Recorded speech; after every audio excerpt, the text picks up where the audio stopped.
Assalamualaikum warahmatullahi wabarakatuh.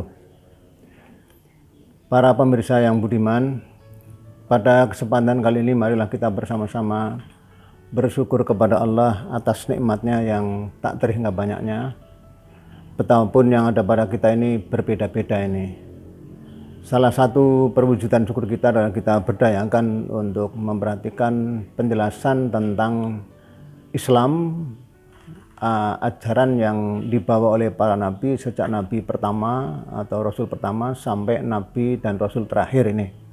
Nah, pada pertemuan yang lalu sudah saya sampaikan bahwa Allah adalah pencipta segala sesuatu yang disebutkan di dalam surat Az-Zumar ayat 62 ini. A'udzubillahi minasyaitonir rajim. Bismillahirrahmanirrahim. Allahu khaliqu kulli syai' wa huwa ala kulli syai'in wakil. Allah lah pencipta segala sesuatu dan dia pula yang memelihara segala sesuatu tersebut. Nah, dari ayat tersebut kita diberitahu atau dapat mengetahui bahwa yang ada memang hanya dua, yaitu Allah dan makhluknya. Apapun wujudnya, selain Allah adalah makhluk. Nah, pada pertemuan kali ini saya ingin menjelaskan lebih jauh tentang keterlibatan Allah dalam perubahan yang ada pada makhluk atau yang terjadi pada makhluk ini. Jadi makhluk apapun yang di jagat raya ini itu mengalami perubahan, di situ tidak terpisah daripada peran Allah ini. Kalau di barat ya, meskipun tidak semuanya ya, kalau di barat mayoritas orang percaya kepada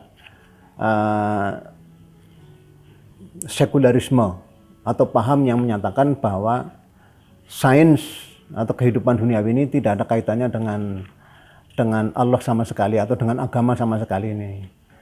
Nah, yang seperti itu menurut saya wajar karena orang barat itu punya sejarah yang berbeda dalam hal beragama. Tetapi tidak adil kalau orang memandang bahwa semua agama itu sama. Nah, di sini saya kira yang perlu kita cermati lebih jauh, yaitu bahwa agama Islam tidak seperti agama yang sudah terkontaminasi. Ya, bahwa agama yang dibawa para rasul adalah agama Islam, ya. Tetapi dalam perkembangan sejarahnya, agama-agama yang terdahulu alias sebelum Nabi Muhammad itu sudah mengalami sedikit banyak campur tangan manusia ini. Oleh sebab itu kitab suci yang dijamin kemurniannya adalah kitab suci yang dibawa oleh Nabi Muhammad. Sementara kitab suci sebelumnya itu sudah mengalami sedikit banyak perubahan yang dalam Al-Quran disebutnya yuharrifunal kalim amma wadhihi. Mereka sudah mengubah-ubah firman dari tempat yang sesungguhnya ini. Bisa dengan cara menambah atau mengurangi. Yaitu hasil studi dari para ilmuwan di barat. Lalu mereka berkesimpulan memang lebih baik hidup sekuler, memisahkan diri dari agama, ya. Kemudian mereka murni hidup dengan sains, mengembangkan sains dan teknologi. Nah, lalu menutup pintu rapat-rapat buat campur tangan agama atau Tuhan dalam hal sains ini. Nah, yang seperti itu yang perlu saya kaji ulang, dalam arti saya mengajak para pendengar untuk melihat ulang. Nah, sementara dalam Islam tidak perlu mengalami kasus seperti itu. Jadi kalau sampai orang tidak bisa memahami bahwa Allah itu terlibat dalam penyelenggaraan perubahan yang terjadi pada makhluk ini, sebenarnya ya dipertanyakan tentang keislamannya ya kalau dalam bahasa Islam ini. Nah, Oleh karena itu, ketika Allah menyebutkan bahwa Dia adalah pengatur atau pemelihara segala sesuatu atau segala makhluk yang Dia ciptakan, di sini kita diberitahu bahwa ada aturan Allah yang berlaku baik secara umum maupun secara spesifik pada ciptaannya, pada makhluk Allah ini. Nah, sehingga lalu masing-masing makhluk Allah ini berjalan, berubah, mengikuti aturan yang Allah tetapkan, ya, Allah buat ini. Dan aturan itu berjalan secara otomatis tanpa melibatkan kita, ya, sebagai salah satu makhluk ini. Walaupun kita mau terlibat juga boleh, bukan berarti tidak ini. Tapi tanpa kita terlibat pun aturan itu berjalan secara otomatis. Ini. Nah, oleh karena itu, kalau kita bisa menyadari, bisa memahami bahwa semua makhluk itu Allah atur, ya, dengan sunnahnya atau dengan sunnatullahnya, aturan Allah yang berlaku pada semua makhluk, lalu orang akan bisa berjalan dalam kehidupan ini, ya, atau bisa hidup dengan efektif, efisien ini. Karena apa? Pada pertemuan yang lalu sudah pernah saya sampaikan bahwa makhluk seluruhnya Allah ciptakan untuk kepentingan manusia, dalam rangka untuk dijadikan sebagai sarana untuk bertakarrub atau beribadah kepada Allah selama hidupnya. Karena hidup dunia ini sangat terbatas, dan hidup yang sangat terbatas ini hidup yang menentukan nasib kita masing-masing nanti di akhirat. Oleh karena itu, semua makhluk tentu ada manfaatnya, karena Allah ciptakan semua adalah untuk kita, dan Allah sudah berikrar, Allah tundukkan semua makhluk untuk diambil manfaatnya oleh manusia ini. Nah, pada kesempatan kali ini dan juga beberapa pertemuan yang datang, saya akan menyampaikan bagaimana keterlibatan Allah dalam perubahan-perubahan yang terjadi pada makhluk ini. Yang pertama yang perlu kita ketahui bahwa setelah Allah nyatakan bahwa Allah itu mengatur semua makhluknya, ya, baik yang ada di langit maupun yang ada di bumi, seluruhnya itu diatur oleh Allah. Allah sebutkan dalam surat As-Sajdah ayat 5, A'udzubillahi minasyaitonirrajim, bismillahirrahmanirrahim, yudabbirul amra minas samai ilal ard thumma ya'ruju ilahi fi yaumin kana miqdaruhu alfasanah mimma ta'udun. Dialah Allah yang mengatur segala urusan dari langit sampai bumi, kemudian naik kepadanya urusan itu dalam satu hari yang ukurannya sama dengan 1000 tahun dari hitungan kalian ini. Artinya apa? Segala urusan yang ada di jagat raya ini itu ada kaitannya dengan Allah. Ini secara eksplisit Allah nyatakan secara tegas melalui wahyunya, sehingga kita umat Islam bisa membuka kitab sucinya, ya, dalam Al-Quran, dalam surat As-Sajdah, ya, surat ke-32 ayat 5 ini.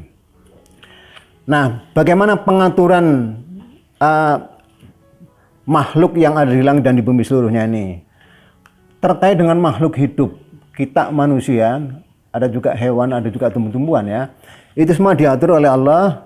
Yang pertama, kita manusia membutuhkan energi untuk bergerak. Jadi hewan, tumbuh-tumbuhan, manusia bergerak itu membutuhkan energi. Nah, di antara cara Allah mengatur gerak manusia ini, itu adalah Allah berikan kepada kita energi.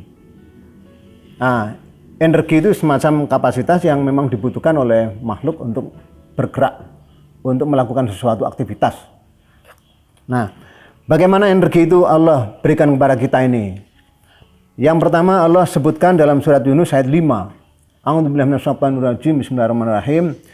Huwallazi ja'ala asy-syamsa diya'an wal qamara nura wa qaddarahu manazila lita'lamu 'adadas sinin wal hisab. Ma khalaqallahu dzalika illa bil haqqi yufassilul ayati liqaumin ya'lamun. Dialah Allah yang telah menjadikan matahari itu bersinar dan bulan itu bercahaya.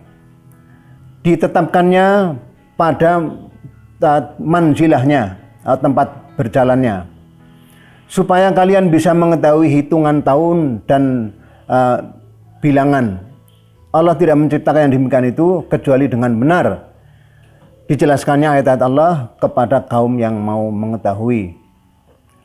Nah, dari surat Yunus ayat 5 ini kita diberitahu bahwa matahari itu Allah hadirkan, Allah ciptakan ini sebagai semacam transmitter energi pertama.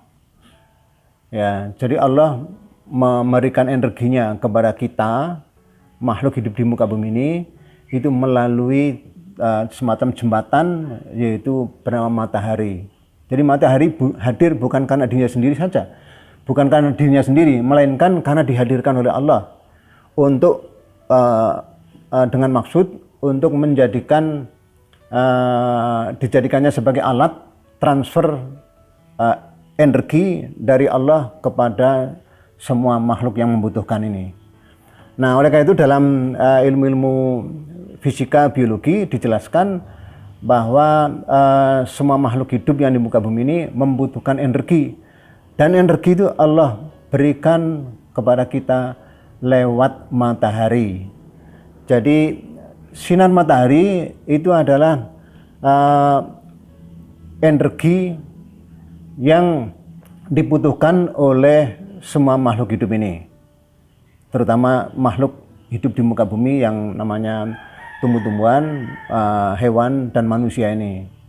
Nah, dalam ilmu fisika disebutkan bahwa matahari memberikan sinarnya kepada bumi ini atau kepada biosfer, ya, semacam lingkungan yang dihuni oleh kehidupan atau makhluk hidup, itu adalah secara satu arah. Jadi matahari bersinar kepada kita ini satu arah, alias apa? Matahari tidak menerima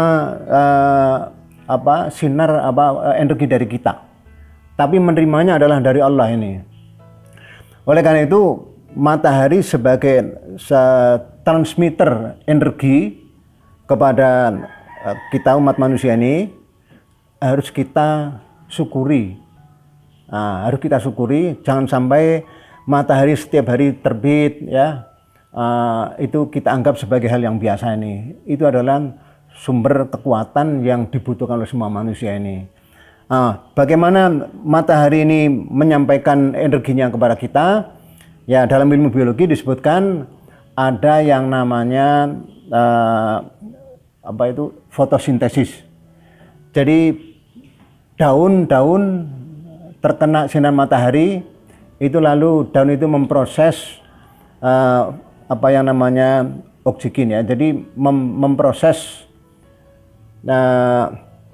bagaimana energi itu pindah dari matahari ke makhluk hidup ini. Jadi yang pertama kali adalah tumbuh-tumbuhan, yakni melalui daunnya, sehingga lalu diserap oleh daun, lalu dijadikan energi kimia atau tenaga kimia ini, disimpan di dalam gula. Kemudian nanti daun itu akan dikonsumsi oleh makhluk yang membutuhkannya ini, sehingga lalu dengan mengkonsumsi daun itu kita lalu bisa menjadi berenergi, bertenaga, sehingga kita menjadi hidup yang sehat ini. Oleh karena itu jangan sampai ada orang yang tidak suka kepada tumbuh-tumbuhan, karena itu adalah yang bisa menjamin kehidupan kita di mana kita berada ini. Saya kira itu mungkin pertemuan yang pertama kali ini terkait bagaimana proses Allah memindahkan energinya kepada makhluk hidup ini, yaitu melalui matahari dan tumbuh-tumbuhan. Kurang lebihnya mohon maaf. Akhirul kalam. Wassalamualaikum warahmatullahi wabarakatuh.